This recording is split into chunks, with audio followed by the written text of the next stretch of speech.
Good morning student. आज हम start करने वाले हैं यूनिट 9 और जो हमारी यूनिट 9 है वो क्या है?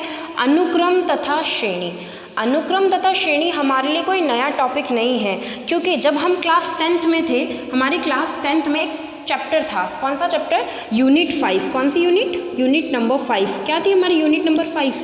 समांतर श्रेणी थी ना हमारी यूनिट नंबर 5, समांतर श्रेणी। आप ऐसा कह सकते हैं कि ये समांतर श्रेणी का सिर्फ बड़ा भाई है।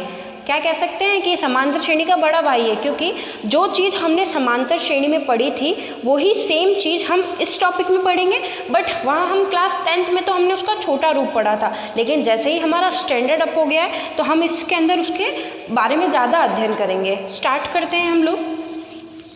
एक बार मैं आपको ये चैप्टर का जो नेम है, हमारे चैप्टर का नेम क्या है? अनुक्रम तथा श्रेणी। मैं आपको पहले ये क्लियर कर देती हूँ कि व्हाट डू मीन बाय अनुक्रम और व्हाट डू मीन बाय श्रेणी। अनुक्रम और श्रेणी का मतलब क्या है? स्टार्ट करते हैं हम लोग।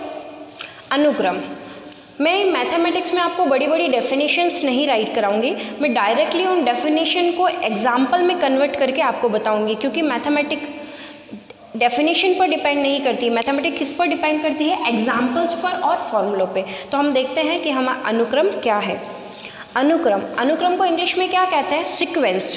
क्या कहते हैं? Sequence. What do mean by sequence? क्या होता है सीक्वेंस? आप ध्यान से सुनना।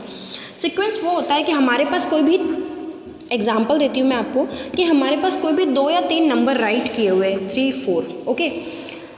सीक्वेंस का मीनिंग क्या होता है कि हमारे पास 3 या 4 नंबर जो राइट किए हुए हैं, हम उसके आगे का नंबर अपने आप ही बता देंगे कि 4 के बाद क्या आएगा? 5, 5 के बाद क्या आएगा? 6, और 6 के बाद क्या आएगा? 7, और ये चलता जाएगा। एक और एग्जांपल देती हूँ मैं आपके सामने। एग्जांपल है 2, 4, 6, 8 एंड 10, ओके। तो सीक्वेंस वो ऐसी चीज़ होती है जहाँ हम उसके आगे के 3 या 4 नंबर देख कर पता लगा सकते हैं कि उसके बाद वाला नंबर क्या होगा। 10 के बाद 12, 12 के बाद 14, 14 के बाद 16, 16 के बाद 18। इसे हम क्या कहते हैं? सीक्वेंस। मैं एक और एग्जांपल देती हूँ आपके सामने। ये है 3, ये है 5, ये है 9, ये है 12, ओके। अब इसके अंदर कोई रिलेशन दिख रहा है क्या आपको? 3 और 5, तो 5 माइनस 3 क्या आ रहा है बेटा? 2। 9 माइनस 5 कितना आ रहा है बेटा? 4, ओके। और 12 माइनस 9 कितना आ रहा है? 3। क्या यहाँ पर कोई सीक्वेंस है? क्या इनके बीच का जो डिफरेंस है, इन 2 टर्म को माइनस करने पर जो इनका अंतर आ रहा है, क्या ये अंतर बराबर है? नहीं। इसका मतलब ये एक सीक्वेंस नहीं है, ये एक अनुक्रम नहीं है। यहाँ देखते हैं हम लोग।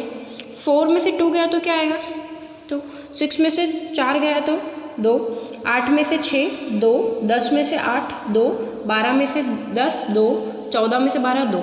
यानी इनके बीच का जो ये अंतर है, ये अंतर लगातार क्या आ रहा है? बराबर आ रहा है। इसका मतलब ये एक अनुक्रम है। क्लियर है? आपके माइंड में अनुक्रम तो क्लियर हो गया कि अनुक्रम क्या है। अब हम बात करते हैं श्रेणी। अनुक्रम और श्रेणी के बीच में मेजर डिफरेंसेस नहीं है। अनुक्रम और श्रेणी एकदम सेम है। बस अनुक्रम हम कैसे लिखते हैं? 1, 2, 3, 4, 5, 6, ये हमारा अनुक्रम है। और इसी को हमें श्रेणी में लिखना होगा, तो यहाँ जो ये कोमा है, इस कोमा के जगह पे हम क्या लिख देंगे? प्लस। क्या लिख देंगे? प्लस। तो ये हमारी क्या हो गई? ये हमारी हो गई श्रेणी। क्लियर है आपको कि अनुक्रम क्या होता है और श्रेणी क्या होता है?